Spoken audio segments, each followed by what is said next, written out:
다음 신살의 작용을 보겠습니다.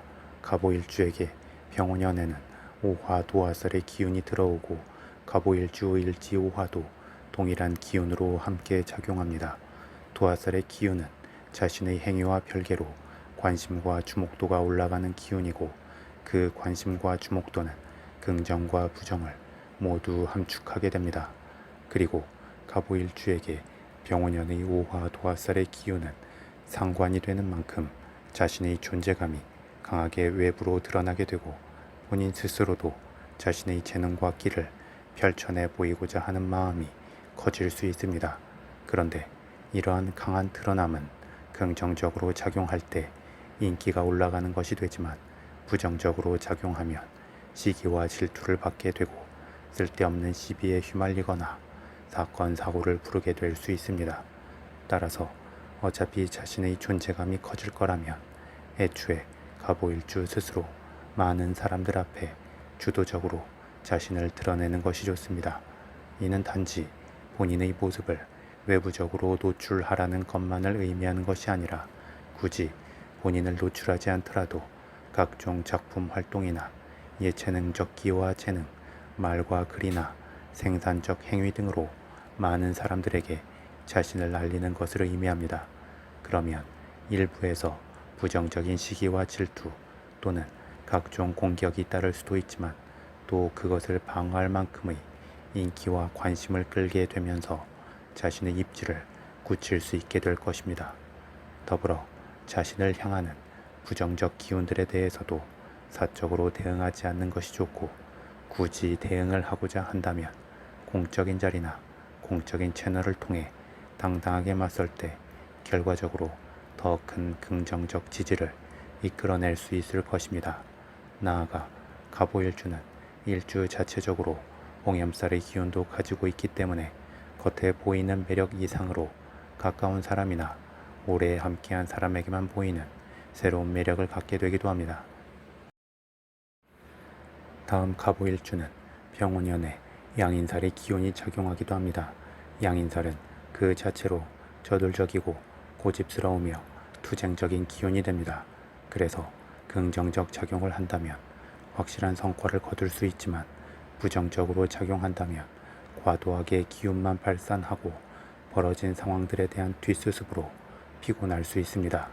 특히 갑오일주에게 병원연의 기운은 일간의 기운을 빠르게 발산시키는 식상의 기운이 되기 때문에 그 흐름의 방향성이 명확하지 않다면 겉의 화려함에 비해 실속이 없을 수 있고 필요 없는 구설만 따르게 될 수 있습니다.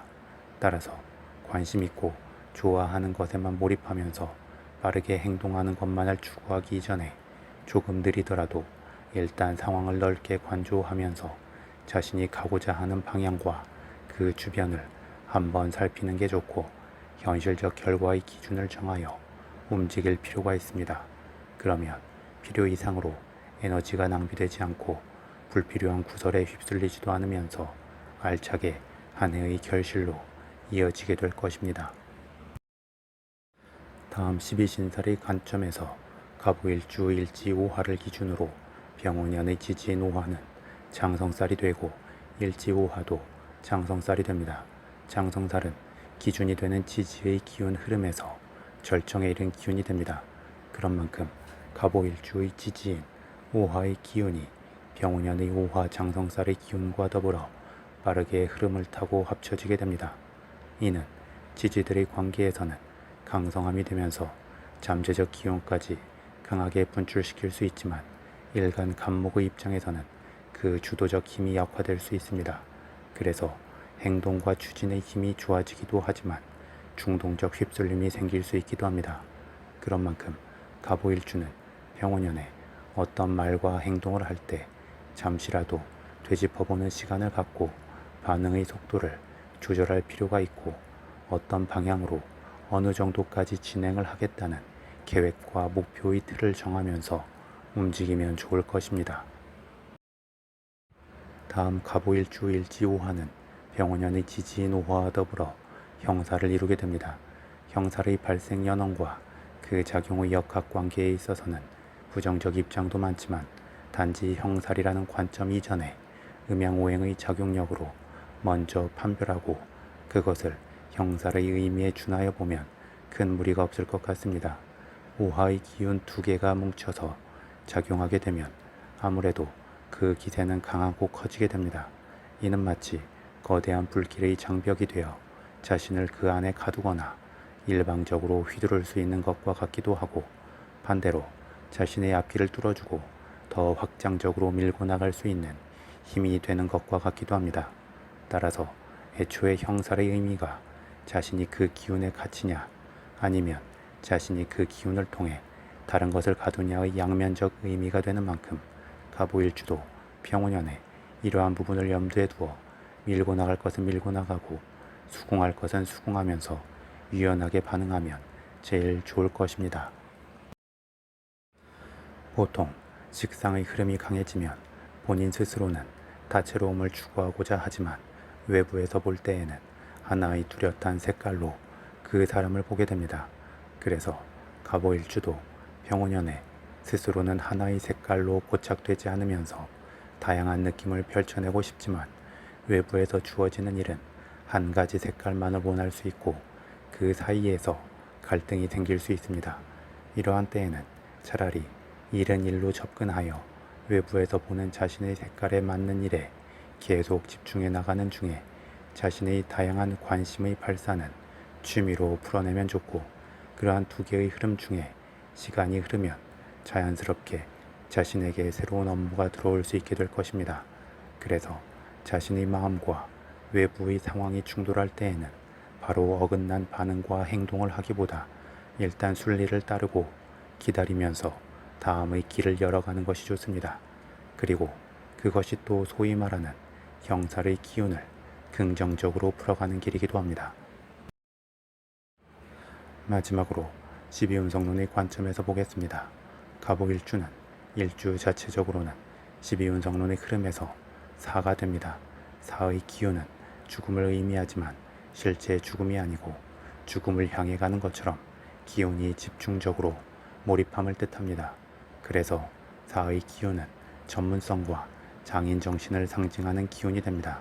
특히 갑오일주는 일간 간목에서 일지사화로 목생화의 흐름이 엄청나게 빠르기 때문에 이 사의 느낌이 더욱 잘 드러나게 됩니다. 다만 몰입감이 빠르고 강하다는 것은 주변을 굳이 신경 쓰지 않을 수 있음을 의미하기도 하기 때문에 갑오일주는 종종 본인 의도와 상관없이 본인 발언에 대한 오해가 생길 수 있기도 합니다. 그리고 병원연에는 이 사의 흐름이 추가로 더해지게 됩니다. 사의 기운이 더욱 강해지면 그만큼 일간 간목의 기운을 더 크게 소진시키기 때문에 자신만의 재능과 전문성을 크게 드러내어 인기와 인정을 받을 수도 있지만 본인이 인지하기 전에 이미 기운이 고갈되면서 갑자기 번아웃 상태가 될 수 있습니다. 그리고 뚜렷하게 자신만의 색깔을 드러내는 쪽으로 기운이 몰입한다는 것은 그만큼 그러한 흐름을 막는 것에 대해서는 반발과 저항이 커질 수 있음을 의미하기 때문에 그에 따른 구설이 있을 수 있고 긍정적 인기와 부정적 논란이 함께할 수 있습니다. 그런데 또 그렇게 뚜렷한 족적을 남기는 것을 통해 자신의 영역을 확장하게 되고 자신의 존재감을 찾게 되기도 하기 때문에 무언가 본인이 가고자 하는 길을 쭉 밀고 가는 게 결코 나쁜 것은 아닙니다. 다만 본인이 인지하기 전에 기운이 고갈되어 버릴 수 있기 때문에 미리미리 의도적으로 기운 사용의 균형을 잡을 필요가 있습니다. 그래서 인터벌 운동을 할 때처럼 몰입할 때는 몰입하고 쉴 때는 완전하게 모든 것을 내려놓고 쉬는 반복이 필요하고, 모든 관심사에 동일한 기운 배분을 하기보다 하나의 주도적 관심사에 집중하는 중에 가볍게 취미 생활의 느낌으로 다른 관심사를 챙긴다면 극단적 반전이나 큰 충돌 없이 멋진 한 해를 만들 수 있을 것입니다.